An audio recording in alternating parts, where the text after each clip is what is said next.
Hello, welcome to big fan bro. இன்னைக்கு நம்ம கங்குவா படத்தோட ரிவ்யூ தான் பார்க்க போறோம். வாங்க வீடியோக்குள்ள போலாம்.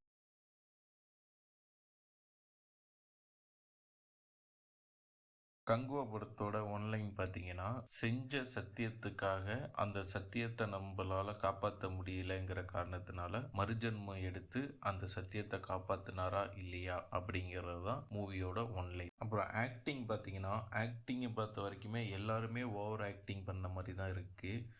முக்கியமாக அந்த ப்ரெசண்ட்டில் வர போஸ் வெங்கட்டா இருக்கட்டும், அதில் உள்ள எல்லாருமே கொஞ்சம் கொஞ்சம் சின்ன சின்ன கேரக்டராக இருக்கட்டும்.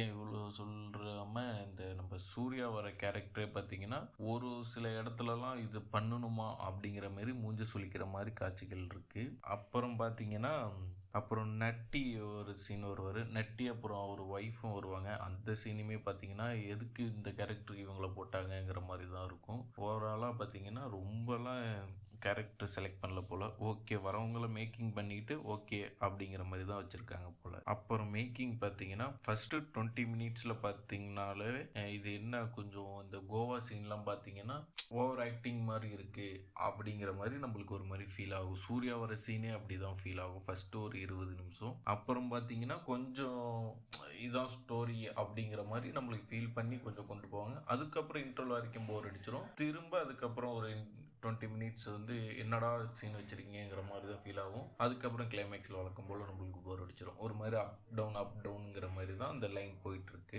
அப்புறம் மூவி பார்த்தீங்கன்னா ஆவரேஜ் தான். ஆனால் நம்மளுக்கு அது வந்து ஆவரேஜுங்கிற ஃபீலே வராது. மற்ற மூவிலாம் பார்த்தீங்கன்னா ஆவரேஜாக இருக்குது அப்படின்னு சொல்லி ஒரு மாதிரி தூங்கிடுவோம்ல, அந்த மாதிரி இந்த மூவியில் கண்டிப்பாக 100% சொல்கிறேன், கண்டிப்பாக உங்களால் தூங்க முடியாது. ஏன்னா அந்த அளவு மேக்கிங் இல்லை சீன்ஸ் நல்லா இருக்குமா அப்படின்னு கேட்டிங்கன்னா அதுதான் இல்லை. நம்ம டிஎஸ்பி கைவண்ணத்தில் பார்த்தீங்கன்னா கிடைக்கிறதெல்லாம் போட்டு அடித்து வச்சிருப்பார் போல். தூக்கமே வராது. அதுவும் செகண்ட் ஹாஃப்லாம் நீங்கள் வந்து எம்டி ஹெட்செட்டை மாட்டிட்டு பார்த்தீங்கன்னா கொஞ்சம் விசுவல் அந்த மியூசிக் வந்து கொஞ்சம் நல்லா உங்களுக்கு கேட்கும். அதெல்லாம் இல்லைன்னா காது போயிடுற அளவு தட்டி வச்சிருக்காப்புல கிடைக்கிறதெல்லாம் வச்சு. மியூசிக்குமே நம்ம ஹிட் அண்ட் டீட்டெயில் வீடியோஸில் சொன்ன மாதிரி கொஞ்சம் சுமாராக தான் போட்டிருக்காரு. கொஞ்சம் இல்லை, நிறையவே சுமாராக போட்டு வச்சிருக்காப்புல. ஓவரால் ஃபர்ஸ்ட் ஹாஃப் பார்த்தீங்கன்னா எப்படா இன்ட்ரோல் வரும் அப்படிங்கிற மாதிரி ஃபீல் ஆகிடும். சரி, செகண்ட் ஹாஃப் அது நல்லா இருக்குமான்னு கேட்டிங்கன்னா அதுதான் இல்லை. செகண்ட் ஹாஃபோட அதுக்கு வந்து ஃபர்ஸ்ட் ஹாஃப்லேயே இன்ட்ரோல்லேயே படத்தை முடிச்சிருக்கலாமே அப்படிங்கிற மாதிரி ஒரு ஃபீலை வர வச்சு தான் படத்தில் வந்து நம்ம வெளியில் வருவோம். அந்த மெயின் செட்டில் தான் வெளில வருவோம்.